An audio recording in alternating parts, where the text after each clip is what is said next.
অবুঝ বাচ্চাগুলো হাত ধরে নিয়ে একটা দেয়ালে তার বাবার আঁকা ছবি দেখে এটা আমার বাবা কি আর আসবে? এই শিশুদেরকে জবাব দেওয়ার মতো কোনো ভাষা আমাদের বুকে টুটে ছিল না, আমরা স্তব্ধ হয়ে গিয়েছি। আজ আমি তাদের পক্ষে দাঁড়িয়েছি এইখানে, যে বোনটির বুক থেকে তার স্বামীকে উধাও করা হয়েছে, আমার সেই বোনটি, আমার মজলুম বোনটির পক্ষে আমি এখানে দাঁড়িয়েছি। যে কচি সন্তানগুলোকে এতিম করা হয়েছে, আমি সেই এতিম অবুঝদের পক্ষে এখানে দাঁড়িয়েছি।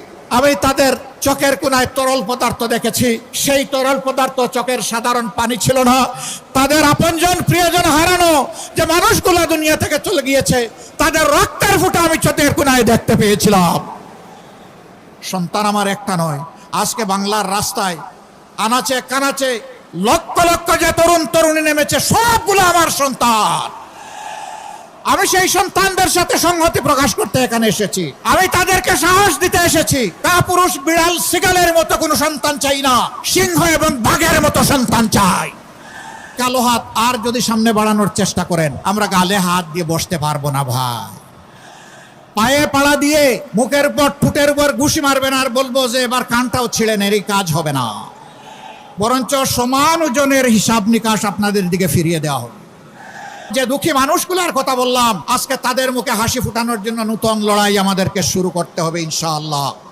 এ লড়াই কোনো দল, কোনো গোষ্ঠী, কোনো পরিবারের মুক্তির লড়াই নয়। এ লড়াই 18 কোটি মানুষের মুক্তির লড়াই। জাতি ধর্ম বর্ণ নির্বিশেষে সারা বাংলাদেশী জনগণের মুক্তির লড়াই। তারা একদিকে দিচ্ছেন ফ্যামিলি কার্ড, আর একদিকে দিচ্ছেন আমার মায়ের গায়ে হাত। এই দুইটা একসাথে চলে না। আমরা অনুরোধ করব, নিজের মাকে সম্মান করুন। যদি আপনি নিজের মাকে সম্মান করতে পারেন, তাহলে গোটা মায়ের জাতিকে আপনি সম্মান করতে পারবেন। আর যদি নিজের মাকে সম্মান না করতে পারেন, আপনি বাংলাদেশের একজন নারীকেও সম্মান করতে পারবেন না। আজকে বিভিন্ন জায়গায় হামলা শুরু হয়েছে, মাথা গরম হয়ে গিয়েছে। মাঘ মাস, আরে ভাই এখন মাথা গরম হলে চৈত্র মাসে কি করবেন? একটু ঠান্ডা রাখেন না। এখন তো আরামদায়ক বাতাস আছে, আবহাওয়া আছে, এই সময় গরম করিয়েন না মাথাটা। জনগণের রায়ের প্রতি আস্থা রাখুন। অতীতে জনগণের রায়কে যারা সম্মান করে নাই, তাদের পরিণতি কি হয়েছে তার থেকে আমাদের সকলের শিক্ষা নেওয়া উচিত।